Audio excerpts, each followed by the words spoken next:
Hello everyone, it's Mel, and welcome to a new Let's Play.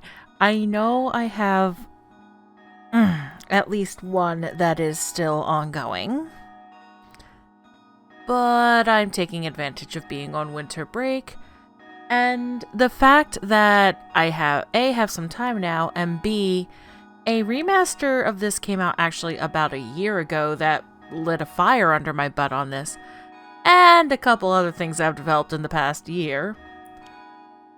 Welcome to Let's Play Final Fantasy Crystal Chronicles. Now, this is the original version.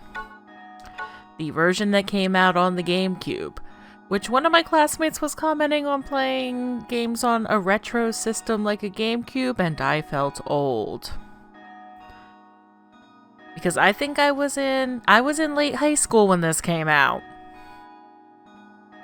Yeah, but this is a game I actually never beat. I've played it a good amount, I've gotten a few years into the game, and I don't know why I've never really beaten it. I think I just kind of have the attention span of a goldfish. But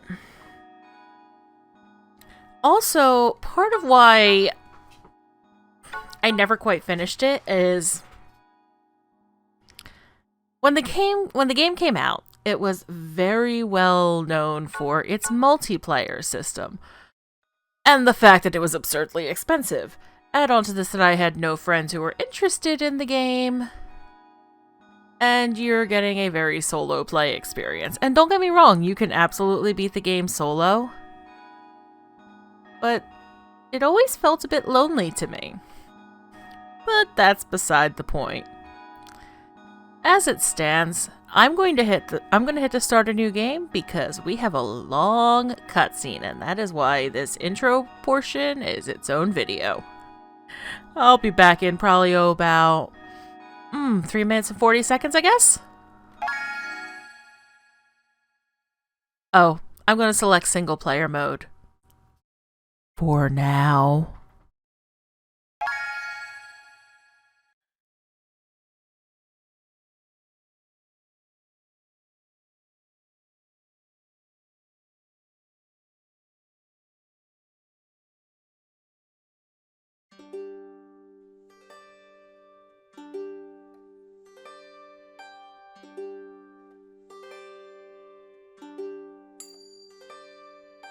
Dreaming of the stars on high that speak to me. in secret sighs, drifting on a breeze. Only I can feel and hear.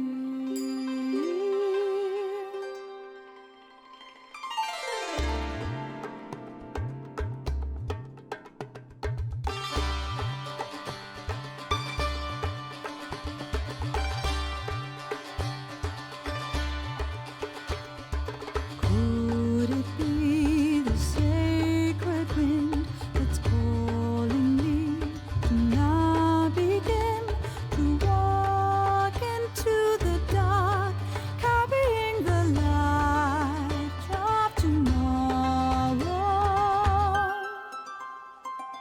The beating of the wings up high, beyond the earth, beyond the sky. Come out, don't hesitate, don't look back, we've got to go now. Don't fear, you'll be safe from now on. Morning sky watching overall.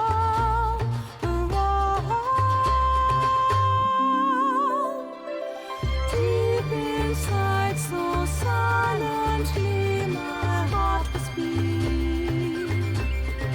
Deep inside of me, memories flickering and shimmering on endlessly.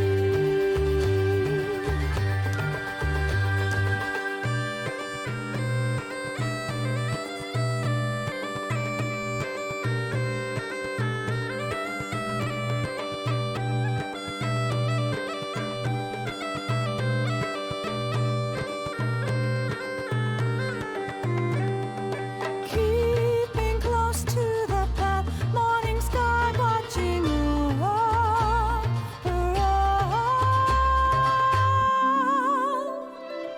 Moving over endless mountains of the high. Walk into the light, your heart will see the path, and you will find the way. Just wait and see, over endless sky, oh so high. Tomorrow will follow and behold your promises today. Just wait and see.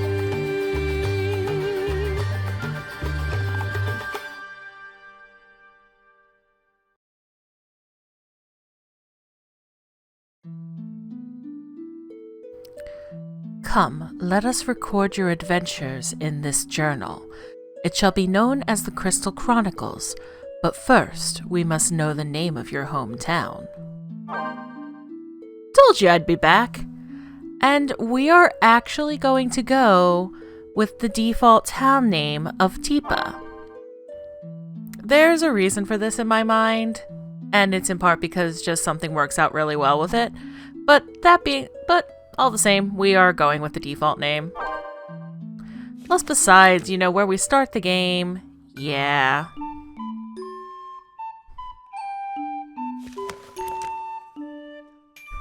The morning of my departure was here at last. I tried to brace myself for the journey ahead. There was a field along the main road where I decided to camp until sunrise. Tomorrow I set out in search of myrrh.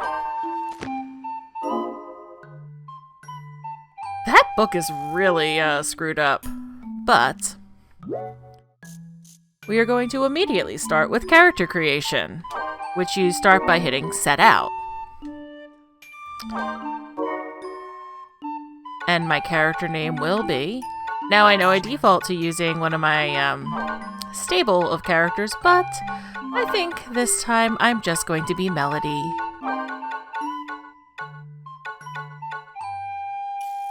There's the D! That took me way too long to find, holy cow. I will be a female, and I will be... a Selkie. Now, all the tribes have their different benefits. Glavats have a stronger defensive focus in that their stats are very all-round, but they get extra gear that give them a defensive focus. Lilties are basically the strong powerhouses. They're kind of your dwarves.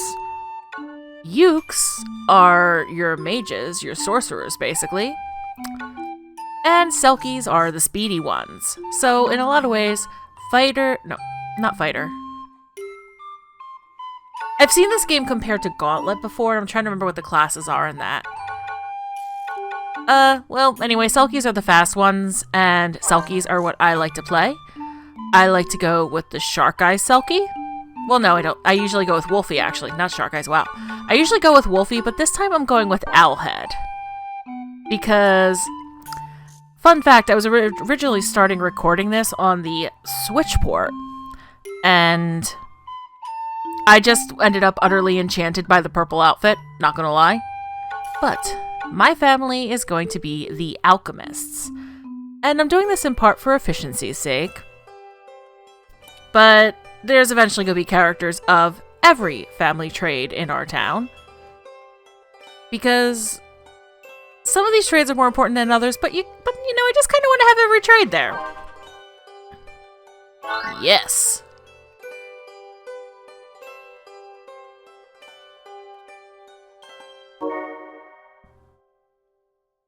Also, in its way, this game runs faster than the Switch version. Interesting. We're so proud of you, Melody. Today you set out with the Crystal Caravan. I'll be worrying about you. Do be careful out there. I'll never forgive myself if you get hurt. I wish I could see a myrrh tree, too. Oh, the caravan! How exciting! May you return with a chalice full of myrrh. We believe in you, Melody. Melody, the alchemist's daughter, is sent off by her father Zegat, her mother Rasi, her sister Fuklu, and her sister Momofi. Now you may actually notice I do have the Game Boy screen in here. That's actually a really fun thing. If you're connected in single player mode and you have a Game Boy Advance plugged in, and specifically into port 2, you can get some of the display information that you can get in multiplayer. But we're going to go here. Also fun little note, our tribe's crest is in the background of the Game Boy screen. It's neat. Hail, fellow caravaner. You are the caravan from Tipa, are you not? I heard they were sending out a new caravan. You seem quite capable. Well, I would hope so, because this is my first time. My name is Sol Rocked. I am the captain of the caravan from the great fortress at Alphataria. Our caravan boasts a history that stretches back thousands of years, which points out how much of a nightmare world this is. But let us discuss that some other time. Stiltskin, do you have a moment? This is the caravan from Tipa. Come on, say hello. Allow me to introduce Stiltskin. He may not look it, but he is a seasoned adventurer. Even we turn to him for counsel from time to time. Okay. Side note. So the Switch version has voice acting. A lot more voice acting. When I first heard Stiltskin's voice, I was like, wait, that was your choice? It's surprisingly deep for how I interpret a Moogle should sound. No, I'm just a Moogle that likes to get around. I learned all sorts of things in my travels before I knew it. I'm on my way somewhere right now, but I can teach you a thing or two if you like. Yes, teach me. By the way, are you setting out all by yourself, Kupo? You've got a lot on your shoulders, Kupo. Let me carry the crystal chalice for you, Kupo. Yes, a capital proposal. Let Mog help you. Well, let's find a better spot.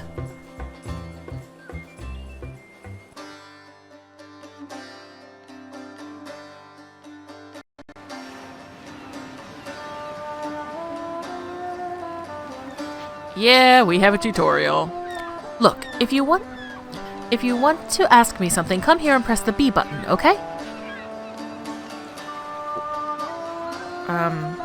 Okay.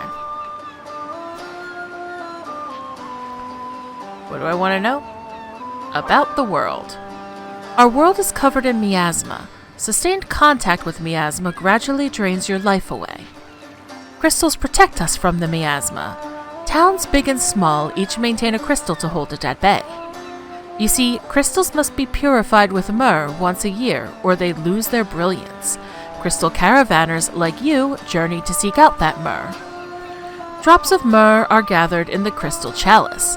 The chalice not only carries myrrh, it also protects the caravan from miasma. The goal of your journey is to find myrrh trees all over the world, and, you guessed it, your path to the myrrh trees is blocked by hordes of monsters. You need to fill your chalice with myrrh before bringing it back to your village, but each tree yields only a tiny drop of myrrh at once. So, you must find several myrrh trees in order to fill your chalice with myrrh. Once you draw myrrh from a tree, it can take as long as 2 years for it to replenish itself, so keep looking for other trees. Are you ready for the second step? Yes, I am.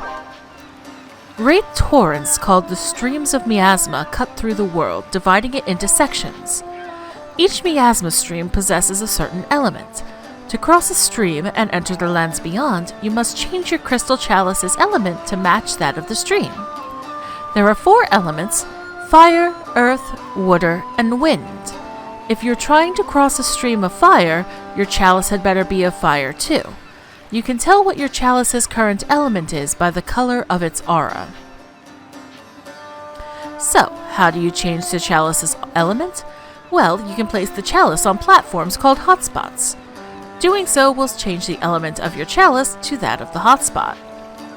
Once your chalice's element matches that of the stream you want to cross, go ahead and rush through.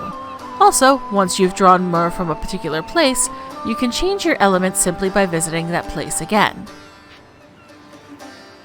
Alright. How to wield weapons. Select Attack from the command list and press the A button to attack with your weapon. You can unleash combo attacks if you press the A button repeatedly with the right timing.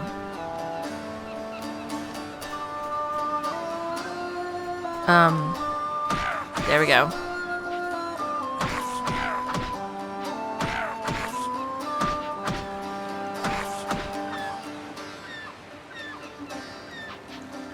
Use focus attacks to defeat powerful enemies. Holding down the A button until you see a targeting ring appear. Move the ring with the D-pad and line it up with an enemy. Release the A button to unleash your attack. Now, if this guy will actually cooperate, which he is, thankfully.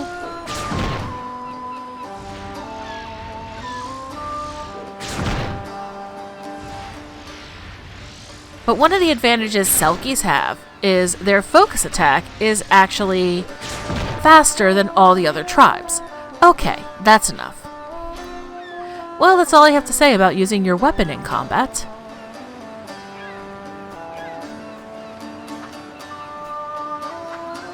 Right, B, not A.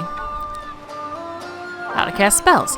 Okay, in order to cast spells, you have to add them to your command list. This list determines what the A button does.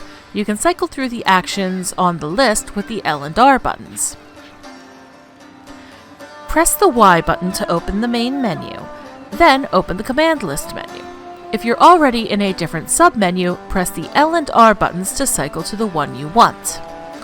Aside from the attack and defend slots, you can customize the command list with any magicite or items you like. So, if you want to cast spells, pick magicite.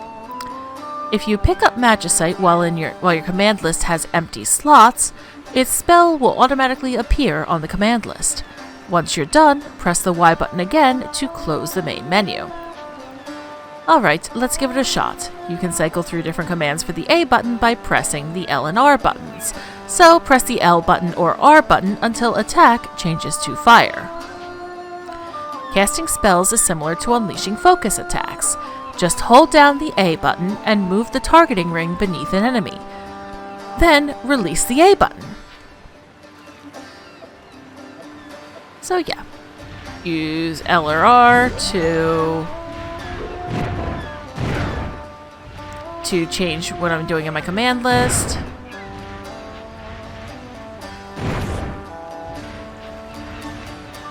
And I just use like I was doing the focus attacks earlier.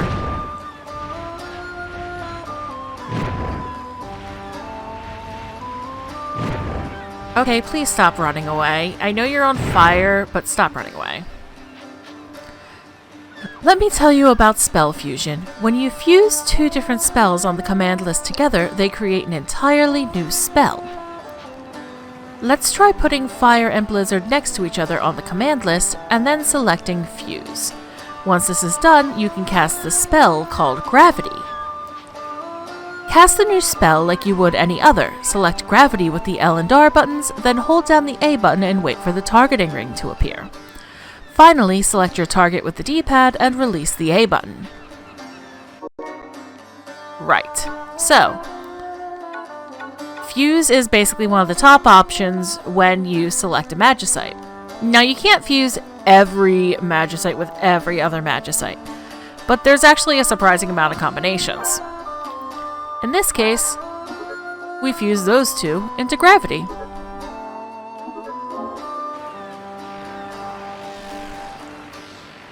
And now when we cast,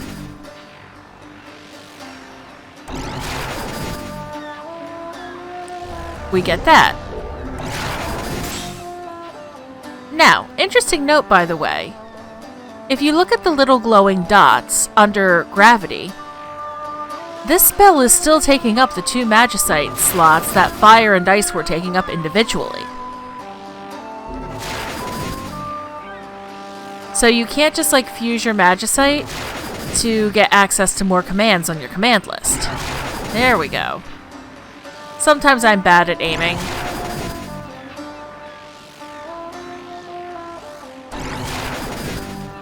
Think you got it? Try using that in battle.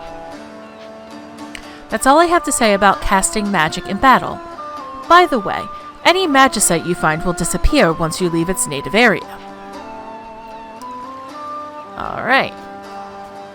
Alright, Stiltigan, talk about Mog's help.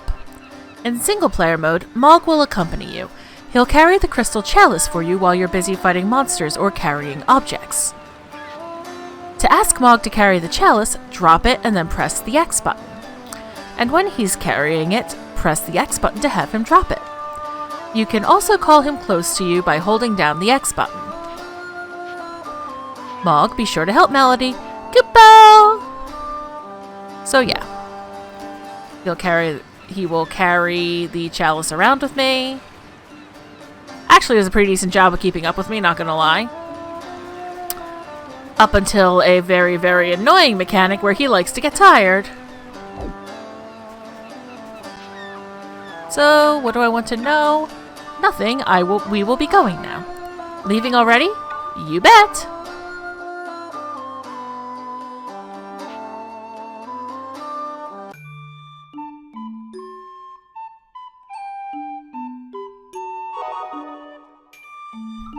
So, on that note,